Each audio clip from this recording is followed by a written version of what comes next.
My husband said to me, "You have become ugly."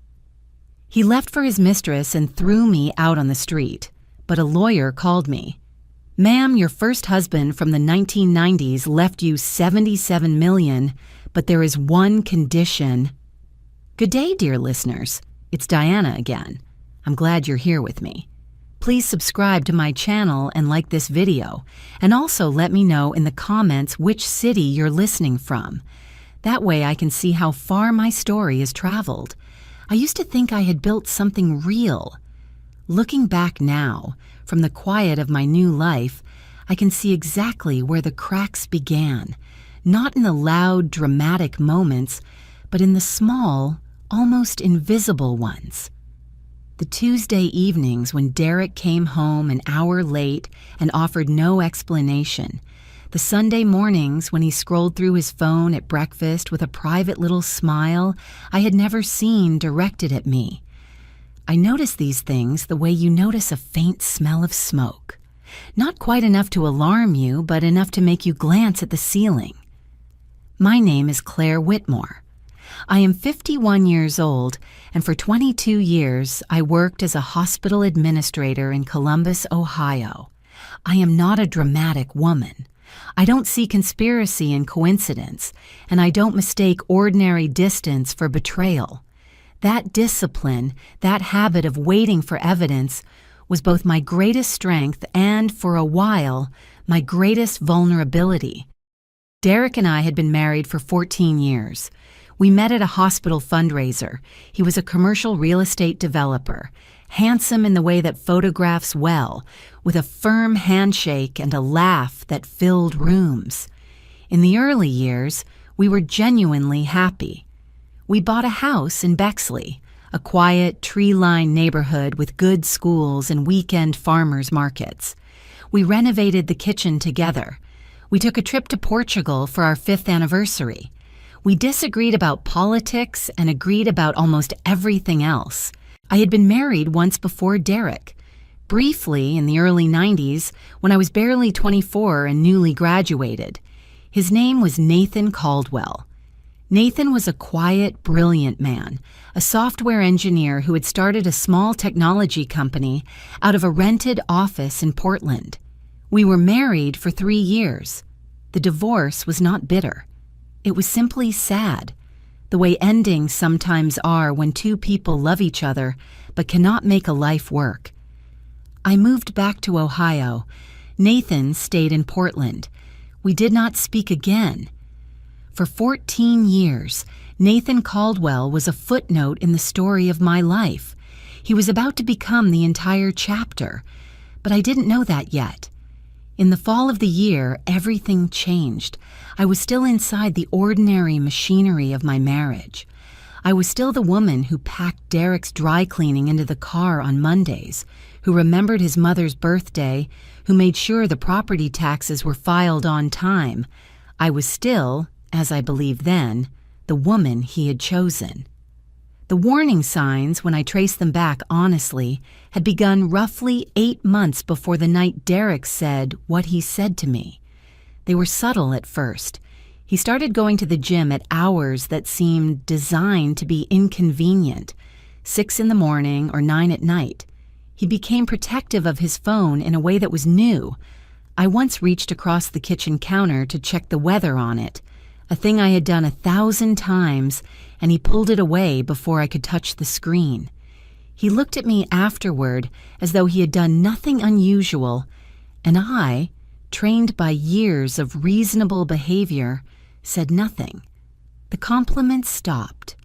That was perhaps the most telling thing, and the one I rationalized most aggressively. I told myself that all long marriages pass through phases of quietness. I told myself that Derek had always been more demonstrative in his early 30s than now, in his mid-40s. I told myself that love does not require daily performance. What I could not rationalize was what happened on a Wednesday evening in late October. We had finished dinner.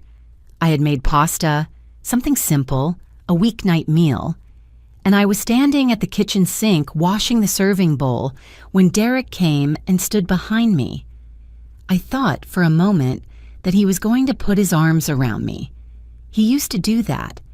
He stood there for a few seconds, and then he said in a voice that was not cruel, but was somehow worse than cruelty, because it was simply matter of fact, "Claire, you've really let yourself go. You're not attractive anymore. I don't know how else to say it." I stood very still. The water was running over my hands. I remember that detail with perfect clarity. The warm water, the ceramic bowl, the small window above the sink showing the dark October yard. I turned off the tap. I did not cry. I did not scream. I asked him, in a voice I did not entirely recognize as my own, what had prompted him to say that. He shrugged, and said he thought I should know. Then he walked to the living room and turned on the television. I dried my hands. I walked upstairs. I sat on the edge of our bed in the dark for a long time.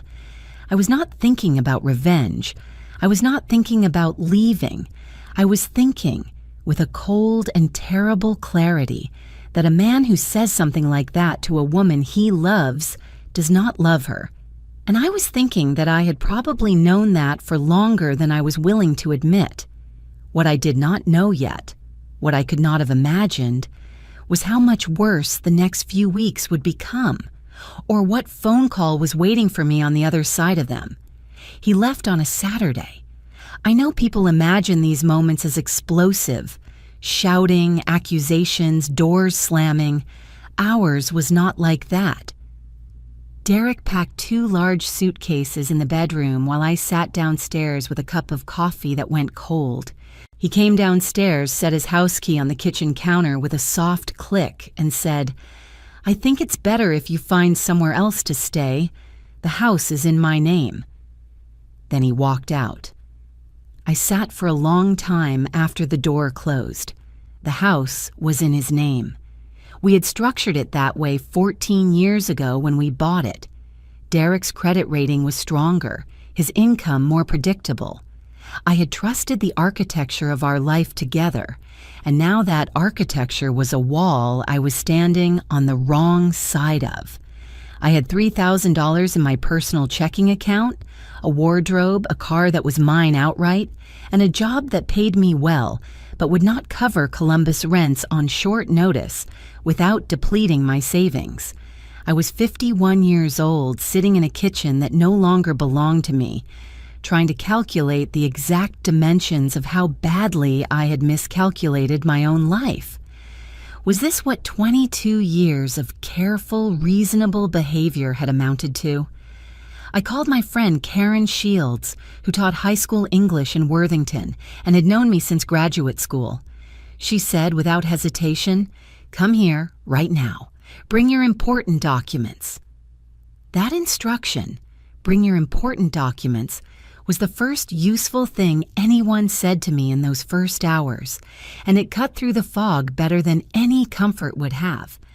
I gathered what I could before I left: my passport, my Social Security card, the folder of financial records I kept in my desk drawer, the external hard drive with my personal files. I did not take anything of Derek's. I did not want anything of Derek's.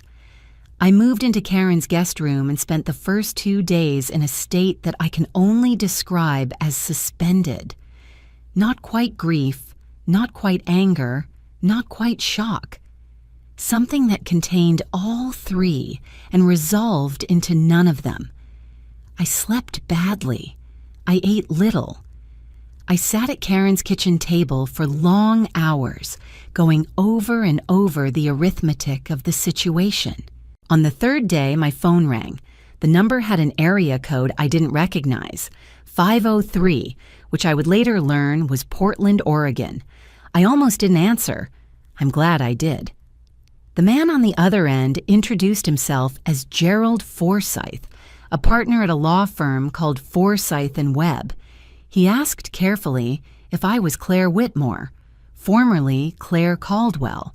I said yes. He said he had been trying to reach me for several weeks through various channels. He said he had important news regarding the estate of Nathan Caldwell. I felt the name like a small electric shock, not painful but startling. Nathan. Mr. Forsythe told me in the measured, professional tone of someone who delivers significant news regularly and has learned to pace it. Nathan had passed away in August after a brief illness. He had never remarried. He had no children.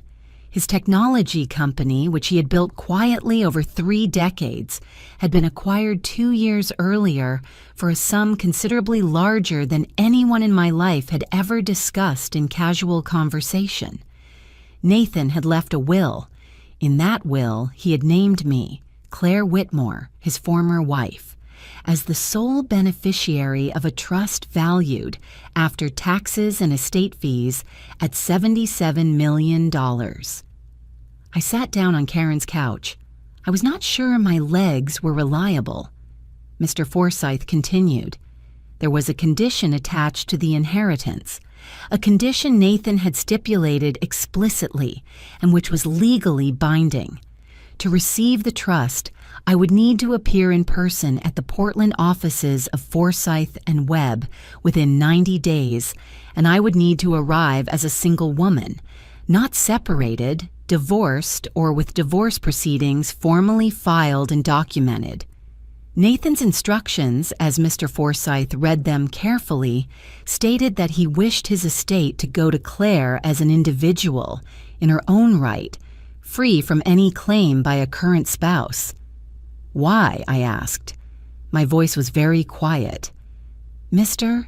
Forsythe said he could not speak to Nathan's personal reasoning, only to the legal terms. He said Nathan had been very deliberate in his wording. He said I had 90 days from the date of the call. After I hung up, I sat with the phone in my lap for a long time. Karen appeared in the doorway, read my face, and sat down next to me without speaking. I told her everything in a single, slightly disbelieving recitation.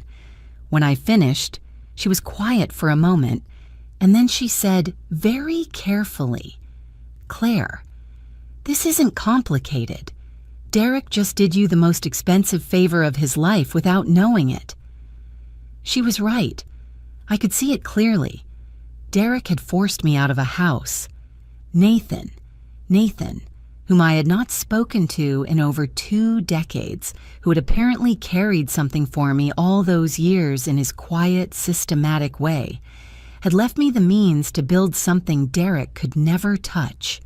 But there was work to do first, and I needed to do it correctly. I called a divorce attorney the next morning. Her name was Patricia Okafor, recommended by Karen, known for family law cases involving asset disputes.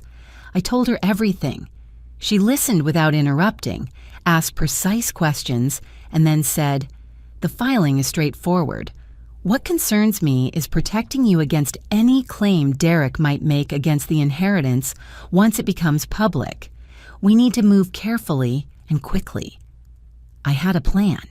It was not a plan born of anger, though anger was present.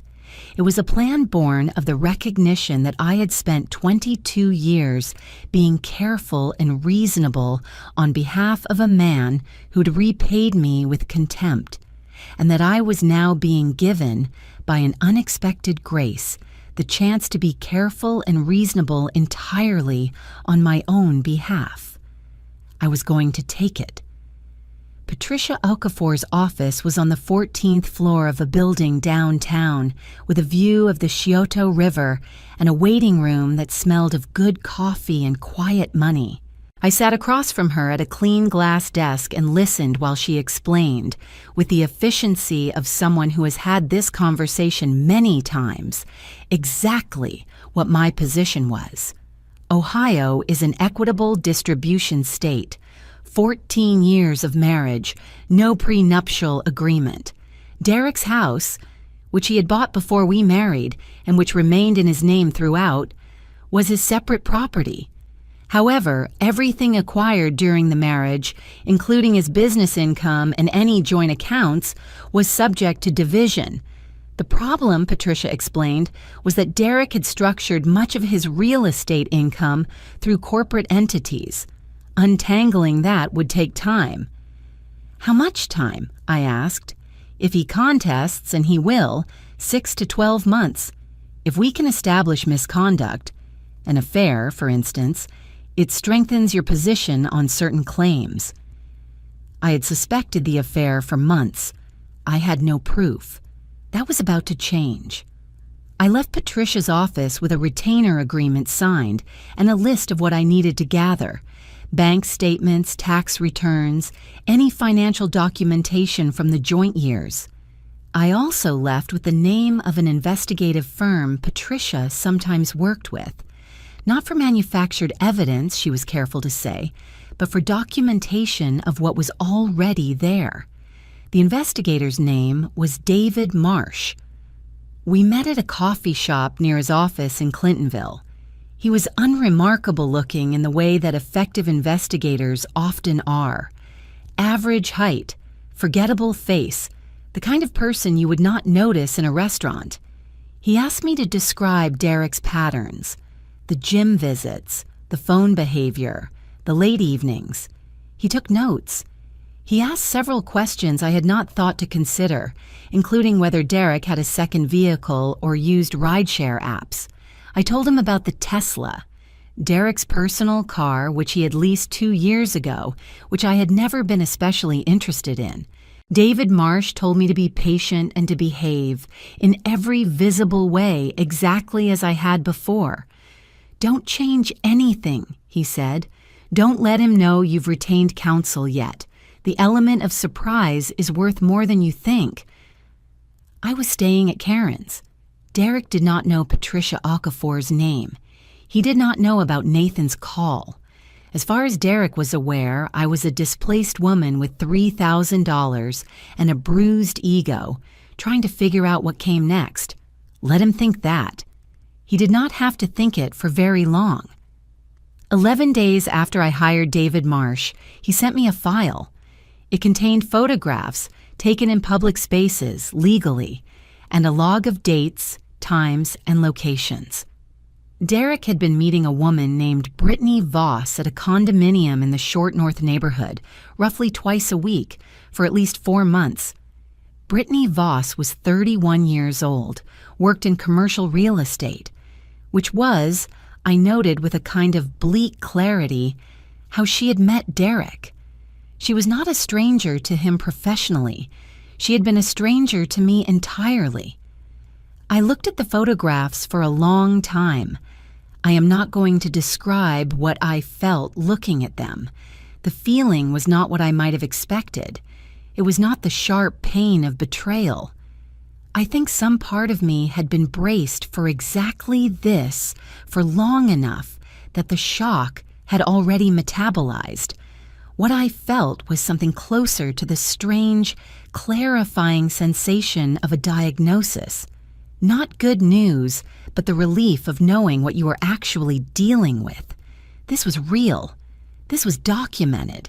This was mine to use. I forwarded the file to Patricia that afternoon. She called me within the hour. "This is significant," she said.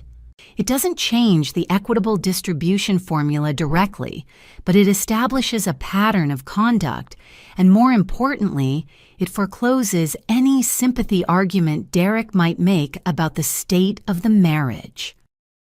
But here's what I had not anticipated. Derek had begun to sense something. Karen told me later that Derek had called her.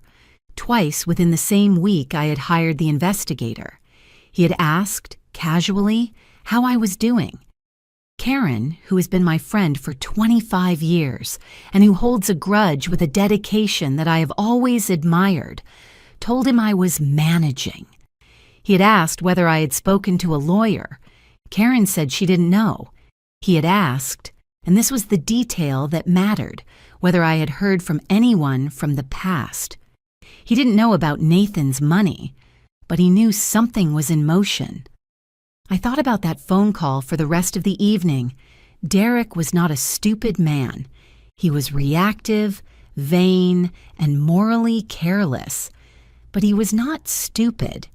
If he was asking Karen about lawyers, it meant he was already consulting his own.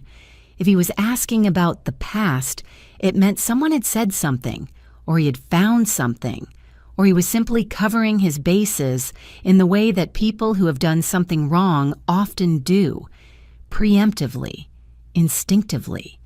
There was no more time to be slow. I called Patricia the next morning and told her to proceed with the filing. It was filed that Thursday. Derek was served the following Monday at his office at 10 in the morning. I was not there to see his face, but Karen, who happened to be driving past the building, and I choose to believe it was a coincidence, told me later that she saw his car still in the parking lot at 7 that evening. He sat there for 4 hours after his office closed. I wondered what he was thinking in that parking lot. I wondered if he was thinking about the pasta dinner in October and what he had said to me at the kitchen sink. I wondered if he understood yet what he had set in motion. He did not understand yet. Not fully. The divorce filing was not, legally speaking, the most important thing I did that week. The most important thing I did was book a flight to Portland. Patricia had reviewed the terms of Nathan's will with the kind of thoroughness that justifies a good retainer. The condition was clear. I needed to appear in person at Forsyth and Webb's offices with documented proof that divorce proceedings were formally underway within 90 days of the initial contact. Patricia had prepared a certified copy of the filing, stamped, dated, legally unambiguous.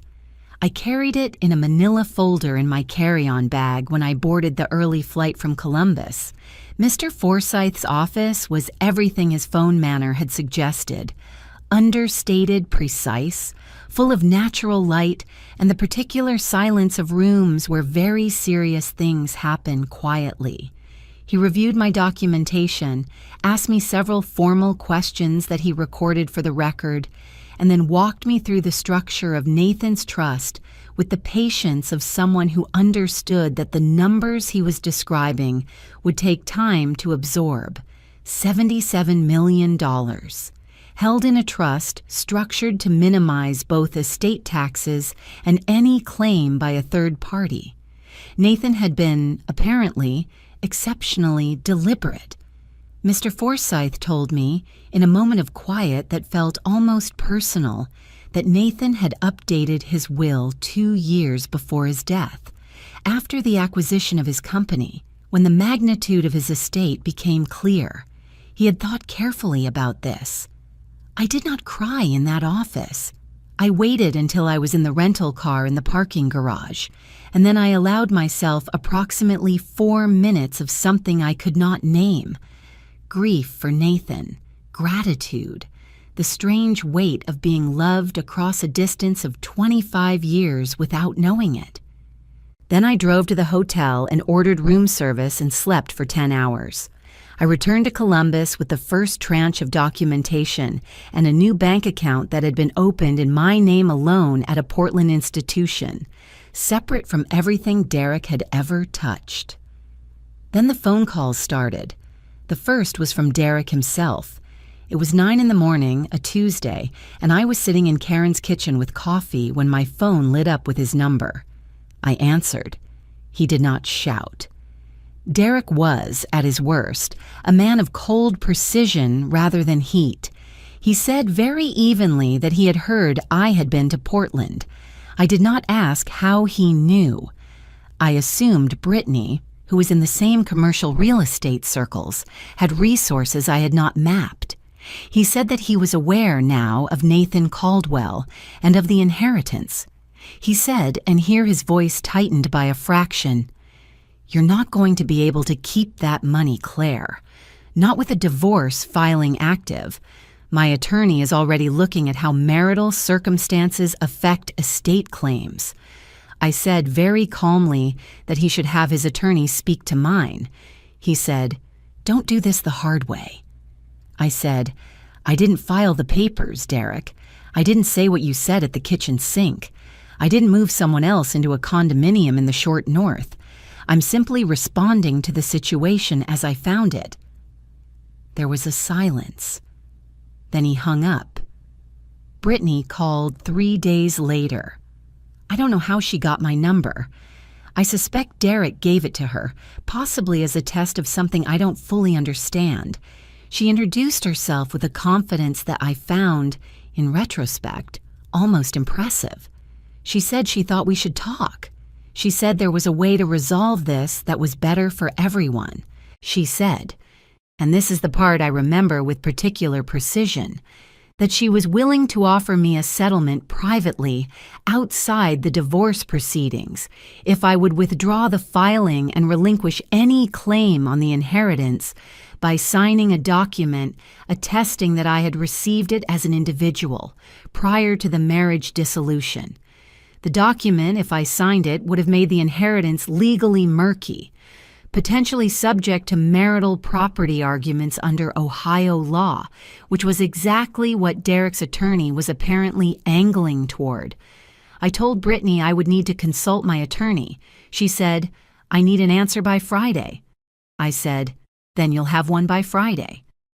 I hung up and called Patricia immediately. She was silent for a long moment and then said, with a restraint I found admirable, "She just attempted to interfere with ongoing legal proceedings. Please do not respond to her again without going through me." Patricia sent a formal letter to Derek's attorney the following morning, noting the contact and its nature. By Friday, there was no further call from Brittany. But there was one more escalation. The worst one, and the one that shook me most, though I did not let it show. Derek's attorney filed a motion arguing that the inheritance, because the conditions of the will were tied to the dissolution of the marriage, constituted a marital asset under Ohio law, that Nathan's bequest was effectively a product of the marriage's end, and therefore Derek was entitled to a share. It was legally creative. Patricia told me it would not succeed. The trust had been structured precisely to prevent this kind of argument.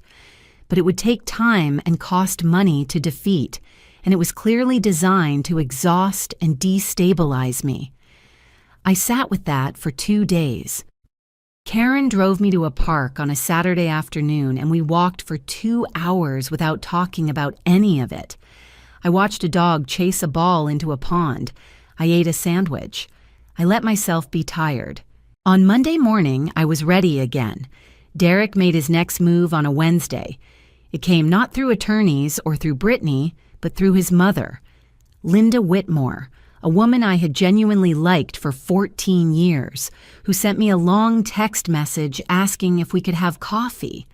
Linda was 73, a retired school teacher from Westerville, and I do not believe she was acting with full knowledge of what she was being used for. I believe Derek called her and painted a picture of a confused, grieving wife who simply needed to hear a reasonable voice. Linda was not cruel. She was a tool. We met at a bakery near her apartment. She looked older than I remembered, or perhaps I was simply looking at her differently now. She ordered chamomile tea and held it with both hands and told me, with what I believe was genuine feeling, that she hoped Derek and I could find a way through this. She said divorce was a tragedy. She said I was still young enough to be frightened of being alone. She said Derek had told her he was open to reconciliation. I wondered if Derek had told her about Brittany. I decided, looking at Linda's careful, hopeful face, that he had not. Was this love? Was this what a man who claimed to want reconciliation did? Send his elderly mother to negotiate while his girlfriend drafted settlement offers? I was very kind to Linda. I told her I appreciated her reaching out. I told her I was taking things one day at a time. I did not tell her about Nathan's money or about Brittany's phone call or about the legal motion Derek's attorney had filed the previous week. I walked her to her car, and I hugged her, and I meant the hug. She had done nothing to me, but I did not waver. After she drove away, I sat in my car for a few minutes and took stock of my own state of mind. I noticed something interesting. I was not tempted, not even slightly. A month earlier, if Derek had said the word reconciliation, something in me might have stirred. Not hope exactly, but the habituated gravity of long attachment, pulling me back toward the familiar. That pull was gone. Whatever he had said at the kitchen sink had accomplished what years of slow disappointment had not quite managed to. It had severed something cleanly and permanently.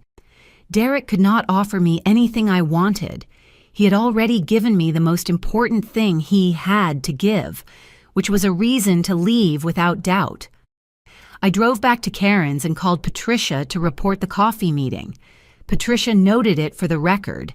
Any attempt at direct or indirect contact outside legal channels was relevant documentation.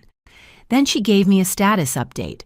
Derek's attorney's motion regarding the inheritance had been formally opposed, and she expected it to be dismissed within the next few weeks based on the trust's structure and Nathan's explicit language.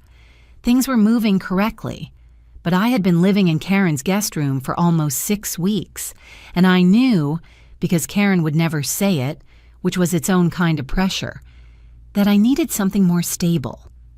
I had been putting off thinking about where I would actually live because it had felt premature, but the Portland account was accessible, and Patricia had confirmed that the inheritance was protected from Derek's claims.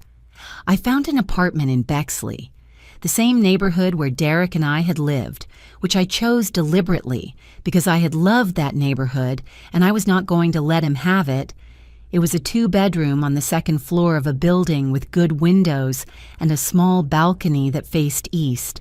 I paid first, last, and security from my own account, and I moved in over a weekend with Karen's help and very little furniture.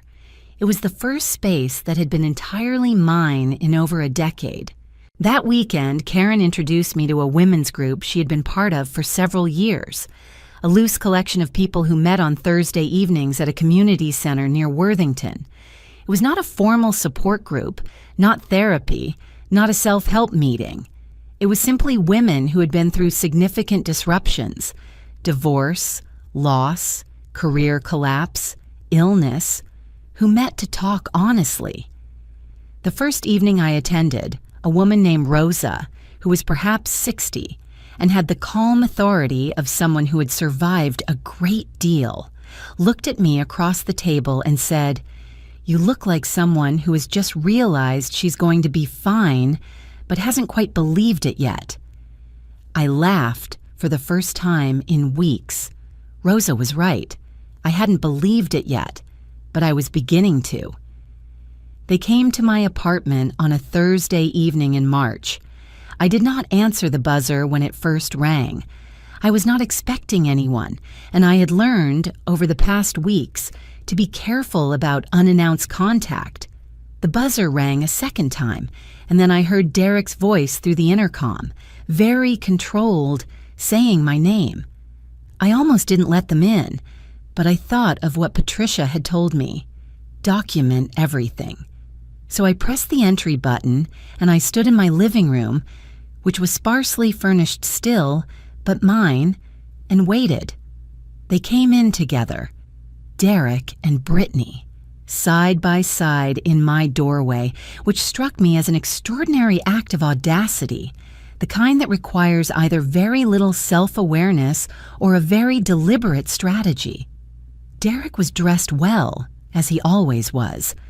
Brittany was younger than I had imagined from the photographs, or perhaps not younger, but newer looking, which is a different thing.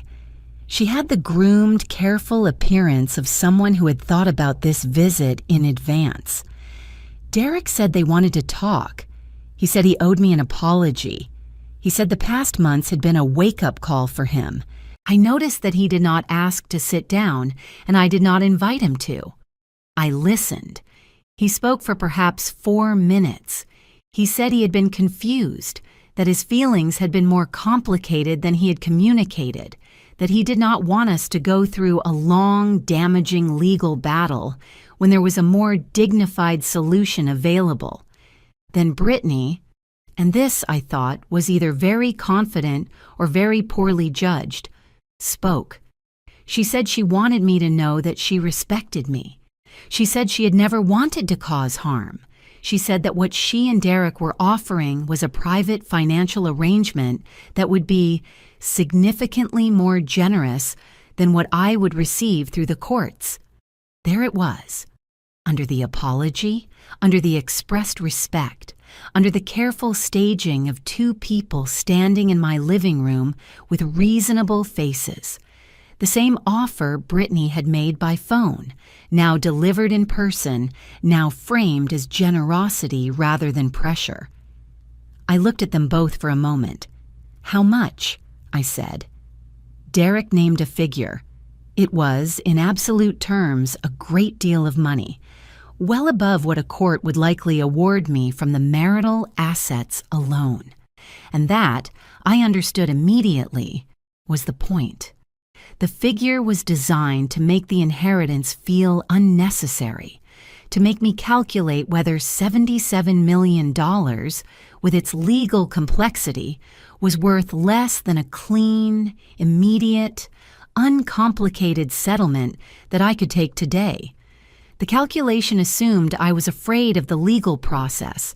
The calculation assumed I was tired. The calculation assumed I had not already spoken to Patricia about exactly this scenario, which in fact I had 3 weeks earlier, because Patricia was very good at anticipating what people like Derek would try. "I'd like you to leave," I said. Derek's expression shifted. Not anger yet, but the beginning of it. The compressed tightening around his eyes that I recognized from 14 years of living with him. He said that I was being unreasonable. He said I was letting pride and stubbornness cost me a settlement that was fair. Brittany said very quietly that I should think about what I was risking. That sentence, "Think about what you're risking," was not a comfort. It was a threat dressed in a soft voice. It was meant to remind me that Derek had resources, that the legal process was long and uncertain, that a bird in the hand was considerable. "Please leave," I said again. "This conversation needs to go through my attorney." They left. Derek paused in the doorway for a moment, and I saw something in his face that I can only describe as the expression of a man who has just realized he's underestimated someone and is not sure what to do with that information. After the door closed, I stood in the middle of my living room and allowed myself, for approximately 60 seconds, to be afraid, because I was afraid. It would be dishonest to claim otherwise. They had money and time and shared motivation. The legal motion about the inheritance was still pending. Patricia was good, but proceedings were expensive and unpredictable, and Derek's attorney was clearly not without creativity.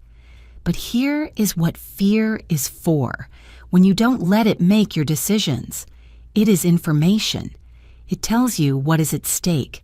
It tells you to be careful, to be thorough, to leave no opening. I picked up my phone and called Patricia to report the visit. Then I called Karen. Then I made tea, and I sat on my east-facing balcony in the March cold, and I thought very clearly about everything I had, and everything I was not going to let them take. The hearing was scheduled for a Tuesday in April. Patricia had prepared for it the way I imagine surgeons prepare for complex procedures, with a thoroughness that was both reassuring and slightly terrifying in its detail. She had assembled the documentation of the affair, David Marsh's file, the photographs, the log of dates. She had the record of Brittany's phone call and the subsequent attorney's letter. She had the documentation of Derek and Brittany's unannounced visit to my apartment. She had the financial analysis of Derek's corporate structures, which a forensic accountant had spent 6 weeks untangling. She also had something Derek did not know about.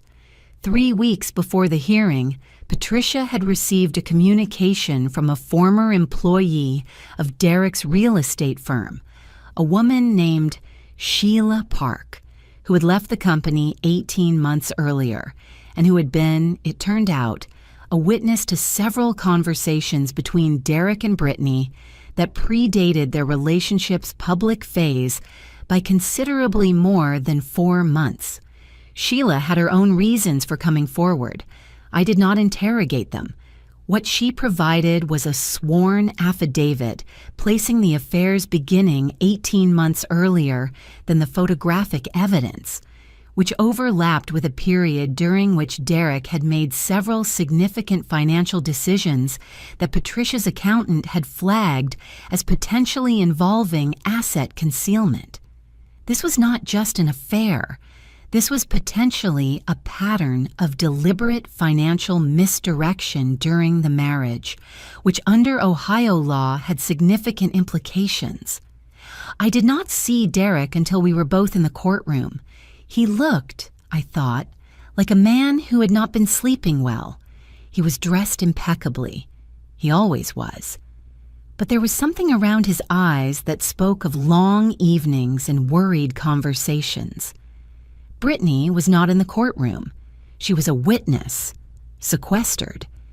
His attorney, a man named Gareth Cole, who had a reputation for aggressive tactics in high-asset divorce proceedings, sat beside him with the studied neutrality of someone who had been briefed but was still reading the room.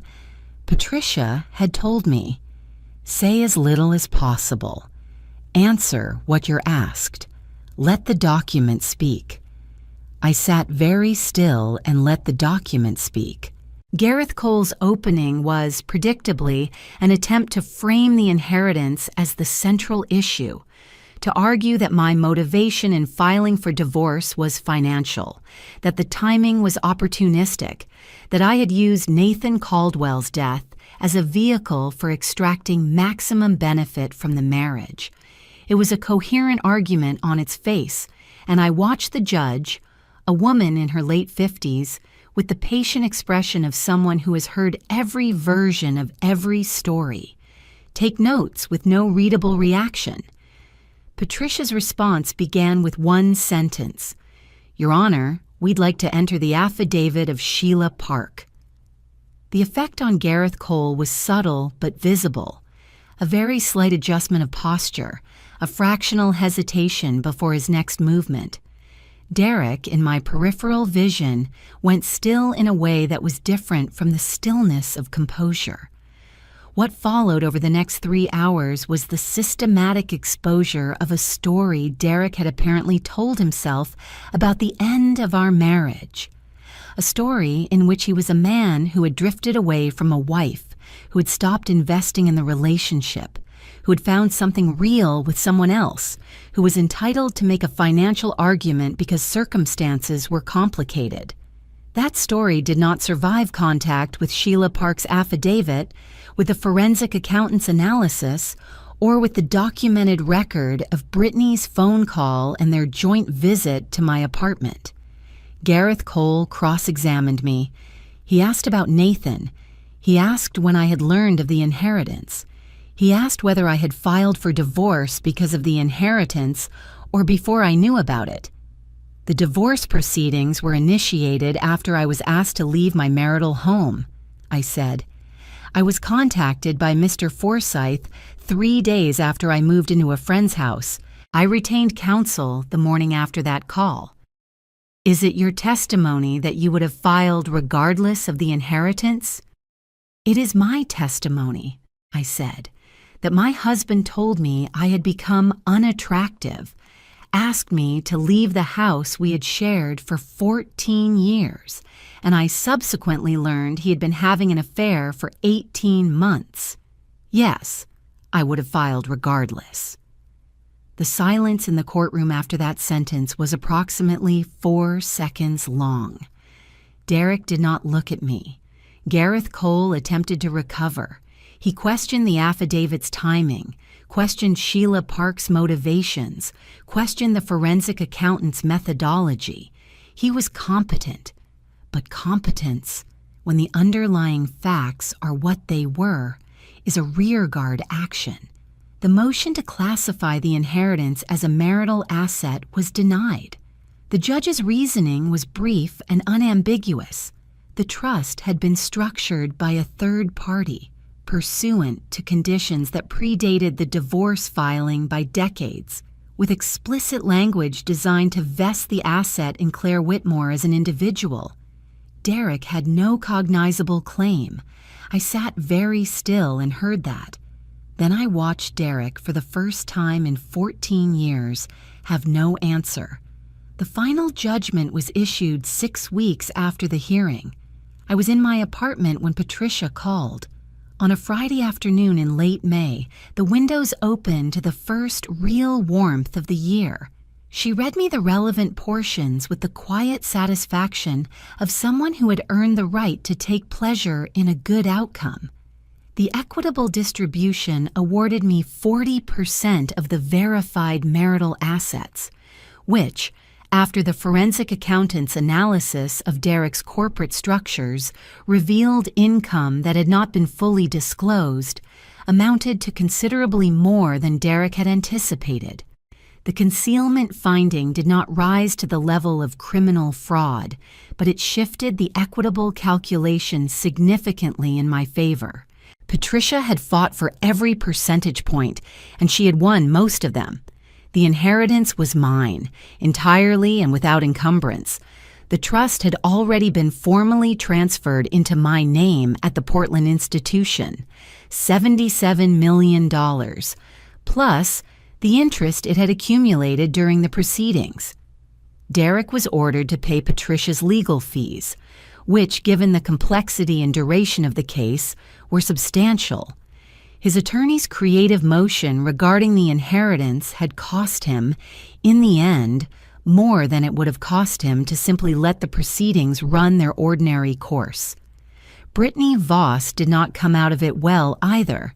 The affidavit and the documented evidence of her direct contact with me had exposed her to a formal complaint with the Ohio Real Estate Licensing Board, which Patricia filed as a separate matter. The complaint cited conduct unbecoming a licensed professional and the attempted interference in legal proceedings. The board opened an investigation. Derek's professional reputation did not collapse immediately. These things rarely do in a city where people have long memories about money but short memories about conduct. But the forensic accounting findings became part of the public court record, and in the commercial real estate world of Columbus, people read court records. By the time the judgment was issued, 2 of Derek's major development partners had quietly begun to restructure their arrangements with his firm. I did not celebrate loudly. There is a kind of exhaustion that comes after a long, sustained effort, even when the effort succeeds, and I felt it fully in the days after Patricia's call. I slept a great deal.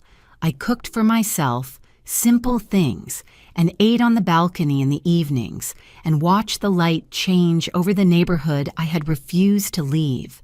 Karen came over on a Saturday and brought a bottle of wine she described as appropriate to the occasion without being ostentatious, which was an accurate description. We sat on the balcony and talked about things that had nothing to do with Derek or courts or inheritance, about a book she was teaching, about a hiking trail she wanted to try in August, about nothing in particular. It was one of the best evenings I had had in a long time. I called Mr. Forsythe the following Monday to discuss next steps with the trust. He had recommendations for wealth management counsel, firms that specialized in managing estates of this scale, preserving and growing capital without unnecessary risk. I listened carefully and asked precise questions and took notes, the way I had always done with important things. I also called Linda Whitmore. This was not a call I had to make, and Patricia had not suggested it. But Linda was 73 and had been used by her son and was not responsible for what he had done. And I had genuinely liked her for 14 years, and I thought she deserved to hear from me directly. We spoke for 20 minutes. She cried a little. She said she was sorry. I told her honestly that she had nothing to be sorry for. It was not forgiveness of Derek. It was simply the recognition that damage does not require blame at every level. I was not interested in bitterness as a long-term residence. I had seen what bitterness costs over time in people who had let grievance become their primary identity. I wanted something different, not the performance of serenity, but the actual substance of a life that had room in it for good things. The last formal thing I did in the proceedings was review and sign the divorce decree. It was a document of some pages, full of the careful legal language that turns the end of a marriage into a series of numbered paragraphs. I read every word. I signed where Patricia indicated. I dated it. Then I set down the pen, and I was free. It has been 2 years. I am writing this from a desk in a house I bought in a small coastal town in Maine, a place I had driven through once, years ago, on a road trip I had taken alone in my 30s, and had filed away in the back of my mind as a place I might return to someday. The house has old wooden floors and a view of the water, and a kitchen, with good light in the mornings. I renovated it over the first winter, making decisions I made entirely by myself, answering to no one. I left the hospital administration job, not impulsively. I gave proper notice, finished the projects I had in progress, trained my replacement, but I left at 51 with $77 million in a carefully managed trust and a decade of experience in healthcare administration. I had options that I had not previously considered seriously. I began consulting, independently, selectively, on projects I found genuinely interesting for organizations I believed in. I work approximately 30 hours a week. I choose every engagement. I have turned down more work than I have accepted. I rejoined the Thursday evening group, even from Maine, sometimes in person, when I am in Columbus visiting Karen, sometimes by video. Rosa, who told me I looked like someone who hadn't believed yet that she would be fine, is now a friend I speak with regularly. She was right, as it turned out. I have not remarried. I am not in a rush. There is a man I have dinner with occasionally, a marine biologist who studies the ecology of tidal zones and talks about the ocean with the specific enthusiasm of someone who has never lost their first love for a subject. He is kind in a way that is not performed. I am in no hurry about anything. I think about Nathan sometimes. I think about the version of him that spent 30 years building something, quietly and methodically, and then in the end remembered me with an extravagance of generosity that I could not have anticipated. I visited Portland in the fall of the first year, not for business, but simply to be there, to walk in the city where he had lived. I went to the address of his company, which is now occupied by the technology firm that acquired it. I stood outside for a few minutes. I didn't feel any particular thing, just a kind of acknowledgement, the way you acknowledge something that deserves acknowledgement. As for Derek and Brittany, Karen still lives in Columbus and still possesses what I consider an almost professional dedication to keeping me informed. Derek's real estate firm did not collapse, but it contracted significantly. 2 major partners restructured away from him, as I mentioned. A third followed 18 months after the judgment. He sold the house in Bexley at what Karen tells me was a loss relative to what it could have fetched 3 years ago when the market was better. He and Brittany did not marry. They did not marry because, according to Karen's sources in the Columbus real estate community, Brittany had moved on within 18 months of the judgment. to a developer in Cincinnati, with whom she was now apparently having the same category of difficulty she had previously created for me. Patterns are persistent things. Brittany's real estate license was suspended for 4 months following the board's investigation. She retained it ultimately, but the suspension was a matter of public record, and in the small professional ecosystem of Columbus commercial real estate, public records are remembered. Derek, Karen told me last month, had sold the Short North condominium as well. He was renting now in a neighborhood that was not the one he had lived in circumstances that were more modest than the ones he had maintained during our marriage. He had not, as far as Karen knew, found anyone new. I did not feel satisfied by this. I want to be honest about that. I had expected that the information about Derek's diminished circumstances would produce something, pleasure or vindication, or at least the sharp satisfaction of a score evened. It didn't. What I felt when Karen told me was something much quieter. The recognition that his life had arranged itself according to the logic of his choices, the same way mine had arranged itself according to mine. That is not revenge. That is just how things work when you wait long enough and watch carefully. If I had to name one thing this taught me, when someone shows you who they are, believe them. Derek told me at that kitchen sink. I believed him, eventually. Being careful isn't the same as being passive. I confused them for 22 years. This experience taught me to be careful for myself, toward my own life, my own name. What would you have done, standing at that sink? What would you have done, sitting in a friend's guest room when a stranger called and changed everything? I'd love to know. Leave a comment below. Tell me your story. Because I have a feeling I'm not the only one who has stood at a sink and heard something that broke a spell. If this story stayed with you, share it with someone who needs to hear it. And if you haven't subscribed yet, please do. There are more stories where this one came from.